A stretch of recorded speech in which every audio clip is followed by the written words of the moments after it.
¿Cómo están todos? Bienvenidos al canal. En esta ocasión vamos a estar hablando sobre temas muy interesantes. Estaremos hablando sobre lo que son los postulados, el rigor matemático, los teoremas y otros temas más. Así que quédense en sintonía para más información. Bien, vamos a hablar entonces sobre lo que es el rigor matemático. ¿Qué es el rigor matemático? El rigor matemático no es nada más y nada menos que el conjunto de reglas y normas que rigen o dictan la forma en cómo debe de hacerse o pensarse las matemáticas.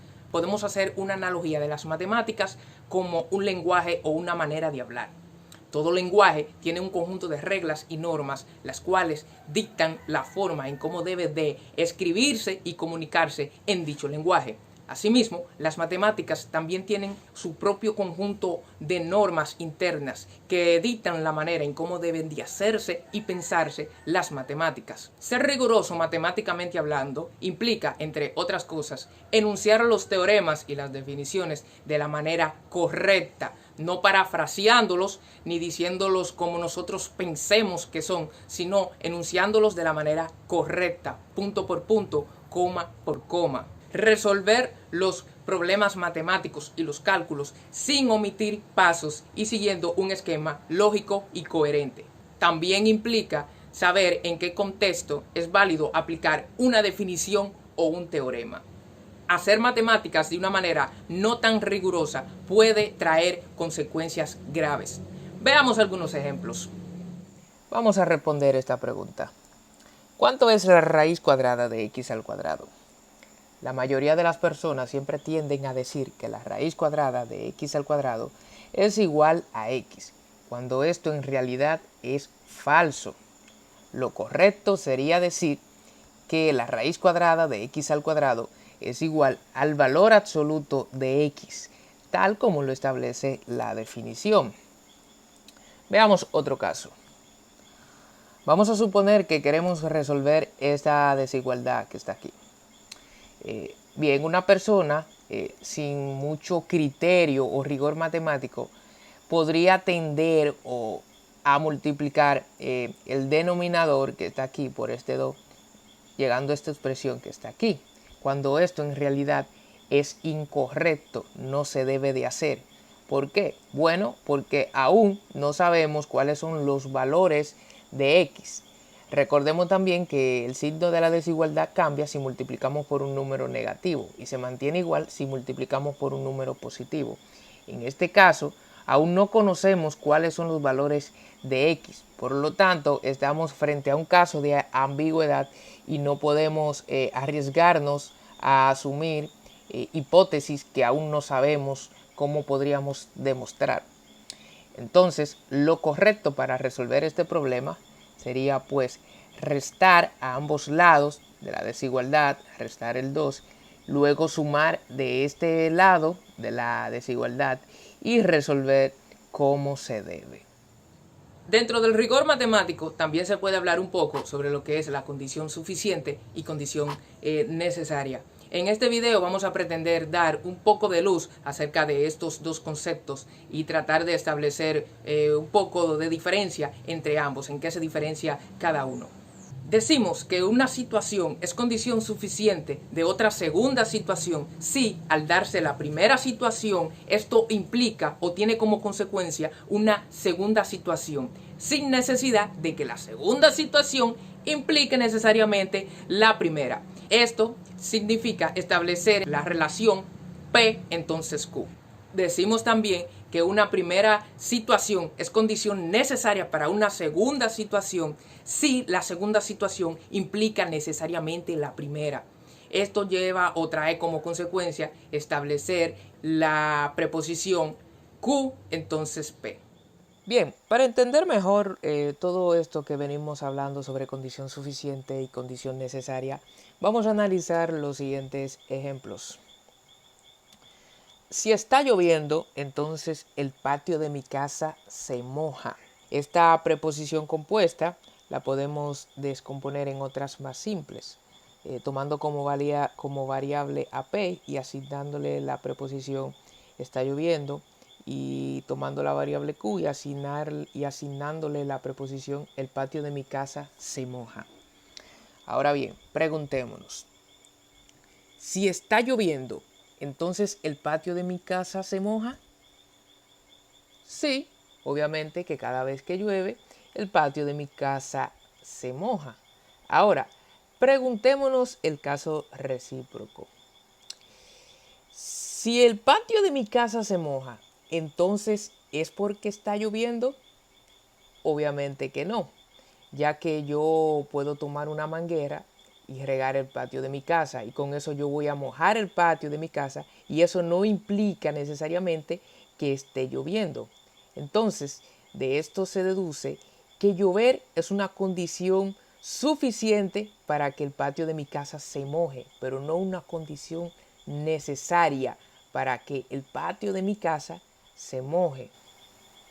Bien, otro ejemplo. Si tengo 4 patas, entonces soy un perro. Nuevamente, esta preposición compuesta la podemos descomponer en otras más sencillas. P, tengo 4 patas, y Q, soy un perro. Ahora preguntémonos. Si tengo 4 patas, entonces soy un perro. Es decir, tener 4 patas es una condición suficiente o es necesario, con esto yo defino a un perro.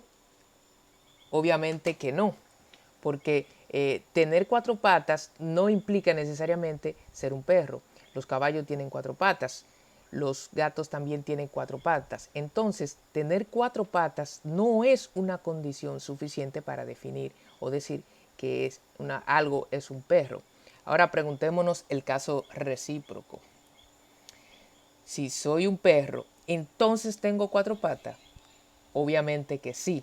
Entonces, de esto deducimos que tener 4 patas no es una condición suficiente para ser un perro, pero sí es una condición necesaria para ser un perro. Ahora bien, el ser demasiado rigurosos en la enseñanza de las matemáticas puede traer como consecuencia que muchos estudiantes comiencen a ver las matemáticas como algo demasiado difícil o abstracto de aprender. También es cierto que es muy difícil conciliar lo que es la didáctica con la rigurosidad matemática. Generalmente muchos docentes de niveles preuniversitarios optan por ser más didácticos y menos rigurosos en la enseñanza de los conceptos matemáticos. Esto también trae como consecuencia que muchos estudiantes aprendan de manera mecánica y memorística. Como estudiante de educación en la mención de matemáticas, pienso que los docentes debemos encontrar un punto intermedio entre lo que es la didáctica de las matemáticas y la rigurosidad matemática, sabiendo dosificar lo que es la rigurosidad conforme al nivel educativo en el que estemos enseñando. Las preposiciones son enunciados que están dotados de lo que es un valor de verdad, es decir, de ellos se puede afirmar que son verdaderos o que son falsos, pero nunca que son verdaderos y falsos al mismo tiempo. En matemáticas, a partir de unas preposiciones iniciales se pueden deducir o derivar otras preposiciones, y a partir de estas preposiciones derivadas también se puede derivar otras preposiciones. Es por eso que se dice que las matemáticas funcionan bajo un esquema lógico-deductivo. Ahora bien, dentro del conjunto de todas las preposiciones matemáticas existen un conjunto de preposiciones, las cuales son muy importantes para el todo lo que es el edificio axiomático matemático. Nos estamos refiriendo a lo que son los postulados. Para entender mejor lo que es un postulado, pensemos en lo siguiente. Imaginemos que tenemos una preposición a. Si nos guiamos de lo que dijimos anteriormente, de que las matemáticas funcionaban bajo un sistema lógico-deductivo, es lógico pensar que la preposición a es derivada de otra preposición que es anterior a que podemos llamarla b. Entonces, podemos decir que tenemos a b y por medio de un proceso deductivo llegamos a la preposición a. También podemos pensar en b y pensar que b es una consecuencia lógica o deducción lógica de una preposición anterior que la podemos llamar una preposición C. No hay que ser un experto para darse cuenta que esta cadena de razonamiento es una cadena interminable e infinita que nunca va a acabar, porque nunca se va a poder establecer un comienzo o una preposición inicial. El primero en darse cuenta de este problema fue Aristóteles. Y lo que Aristóteles planteó para poder solucionar este problema era pensar en que había ciertas verdades o conocimientos que debían aceptarse sin demostración alguna. A estos conocimientos o verdades que debían aceptarse sin demostración, Aristóteles los denominó principios o postulados. Entonces, en matemática, un postulado es una verdad que se acepta sin demostración. Cabe destacar que Aristóteles nunca dijo que los postulados eran verdades que no se demostraban por no ser evidente. Esto simplemente fue un error de traducción de los comentaristas griegos y que luego este error histórico trascendió a la Edad Media, de allí a la Edad Moderna, hasta llegar hasta nuestros días. Lo que Aristóteles en verdad sí dijo es que la veracidad de los principios o los postulados quedará determinada por la veracidad de las preposiciones que de ellos se deriven. Esto no significa que nosotros podamos tomar como postulados todas las preposiciones que a nosotros se nos antojen. Existen ciertos criterios que debemos tomar en cuenta a la hora de construir lo que es un sistema axiomático o un sistema de postulados. El primer principio es el principio de la no contradicción. Este principio lo que establece es que todo el conjunto de postulados que nosotros consideremos no deben de contradecirse, es decir, que ningún postulado que haya por ahí contradiga a lo otro, es decir, que todos los postulados deben de convivir en lo que se podría decir en armonía. El segundo principio es el principio de la independencia.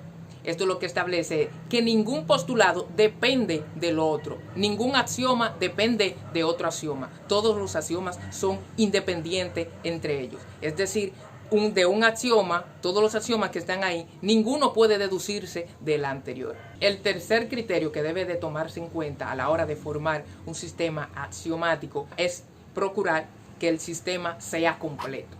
¿A qué nos referimos cuando un sistema axiomático es completo?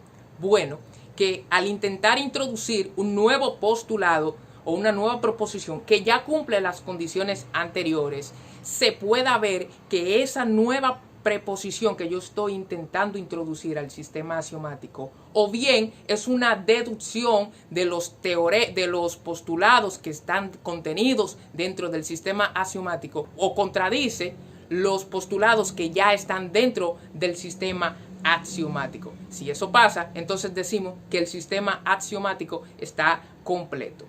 Es importante destacar que se debe de procurar que el número de postulados o axiomas que conformen nuestro sistema axiomático sea el menor número de postulados posible.